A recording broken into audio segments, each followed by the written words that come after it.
Ulbah bin Zaid adalah salah seorang sahabat Rasulullah yang kisahnya sangat luar biasa.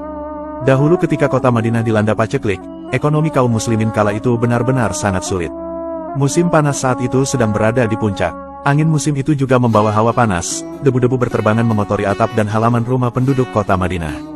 Bagi penduduk Madinah, musim panas seperti itu biasanya mereka lebih memilih untuk istirahat di rumah atau tinggal di kebun mereka sambil memetik kurma muda yang memang lagi ranum-ranumnya. Sebab, pohon kurma memang berbuah pada musim panas. Tahun itu bertepatan dengan tahun ke-9 Hijriah atau 1 bulan menjelang Ramadan. Bagi sahabat Rasulullah, perkembangan politik Islam di Madinah sangat luar biasa. Hal ini karena dampak dari pengiriman surat-surat Rasulullah kepada semua raja yang dikenal oleh bangsa Arab yang menambah panas keadaan. Kala itu tersebar pula berita akan persiapan bala tentara Romawi yang akan menyerang. Hal ini mereka lakukan sebagai tindak lanjut dari kekalahan Perang Mu'tah.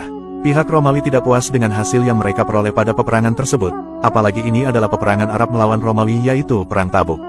Kemudian, Rasulullah mengabarkan kepada para sahabat tentang tujuan dan rencana untuk melaksanakan peperangan di daerah Tabuk. Mendengar adanya seruan jihad ini, maka kaum muslimin berbondong-bondong datang memenuhi kota Madinah dari seluruh pelosok negeri. Rasulullah juga mengajak para dermawan untuk menginfakkan harta mereka guna bekal bagi pasukan yang akan berangkat menuju medan perang. Di masa itu, ada seorang sahabat Nabi Muhammad yang bernama Ulbah bin Zaid. Ulbah bin Zaid adalah lelaki dari suku Ansor dari kabilah Aus. Kala itu, ia adalah seorang fakir dan tidak memiliki harta benda untuk diinfakkan guna mendukung pasukan yang akan pergi berperang. Ia hanya dapat menyaksikan kesibukan kaum muslimin dalam mempersiapkan kelengkapan perang. Semua orang telah melengkapi dirinya dengan perlengkapan perang seperti baju besi, pedang, panah, tombak, unta, kuda dan lain-lain. Namun, Ulbah menyaksikan semua itu dengan kesedihan mendalam karena ia tidak memiliki uang sepeser pun untuk membeli peralatan perang tersebut.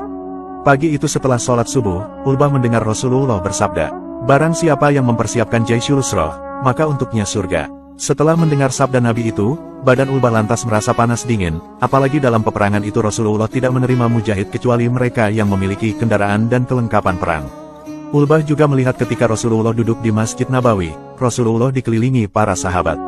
Tiba-tiba, Abu Bakar datang sambil membawa uang sebanyak 4.000 dirham, lalu beliau serahkan kepada Rasulullah guna keperluan perang. Melihat uang sebanyak itu, maka Rasulullah bertanya kepada Abu Bakar, "Apa yang engkau sisakan kepada keluargamu?" Abu Bakar menjawab, "Aku tinggalkan Allah beserta Rasul-Nya." Rasulullah lalu berkata, "Tidak ada harta yang bermanfaat bagiku seperti harta Abu Bakar." Kemudian, sahabat Umar datang dengan membawa setengah hartanya, lalu Abdurrahman bin Auf datang dengan membawa 200 ukiah perak, lalu sahabat Utsman datang dengan membawa 1000 dinar dan menyerahkannya kepada Rasulullah. Para sahabat yang bukan dari golongan berada juga datang berinfak dengan apa yang mereka miliki.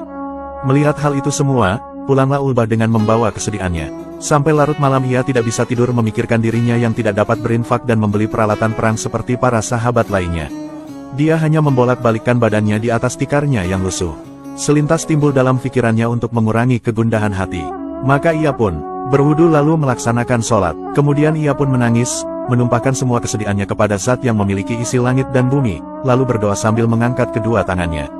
"Ya Allah, Engkau memerintahkan berjihad, sedangkan Engkau tidak memberikan aku sesuatu yang dapat aku bawa berjihad bersama Rasul-Mu.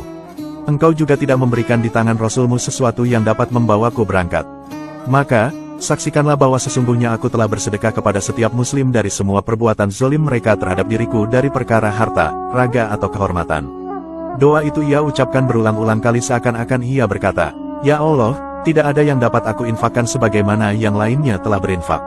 Seandainya aku memiliki seperti yang mereka punya, aku akan lakukan untukmu demi jihad di jalanmu. Yang aku punya hanya kehormatan, kalau engkau bisa menerimanya, maka saksikanlah bahwa semua kehormatanku telah aku sedekahkan malam ini untukmu." Subhanallah, alangkah jernihnya doa tersebut keluar dari seseorang yang tidak punya sebuah kedermawanan berbentuk harta. Pagi harinya, Ulbah lalu mengikuti sholat subuh berjamaah bersama Rasulullah. Telah ia lupakan air mata yang telah tertumpah di atas sajadah tadi malam. Tetapi, Allah lantas tidak menyia-nyiakannya. Allah lantas menghabarkan semua cerita tersebut kepada Rasulullah melalui perantaraan malaikat Jibril. Setelah selesai sholat, Rasulullah lantas bersabda, "Siapa yang tadi malam telah bersedekah hendaklah ia berdiri." Namun, tidak ada seorang pun dari para sahabat yang berdiri, dan Ulbah pun tidak merasa bahwa ia telah bersedekah. Tiba-tiba, Rasulullah mendekati Ulbah dan berkata, "Bergembiralah wahai Ulbah. Demi Zat yang jiwa Muhammad berada di tangannya, sesungguhnya sedekahmu tadi malam telah ditetapkan sebagai sedekah yang diterima." Mendengar hal itu, alangkah bahagianya Ulbah. Doa yang ia panjatkan tadi malam sebenarnya adalah upaya dan usaha dari orang miskin yang tidak punya harta. Ternyata, Allah mendengar rintihan dan jeritannya. Doanya ternyata menembus dan mengguncangkan Arsy karena saking tulusnya. Dari kisah ini kita belajar, bahwa tidak selamanya memberi itu harus dengan berupa materi. Semoga kita semua bisa meniru akhlak dan ketulusan sahabat Ulbah ini, amin.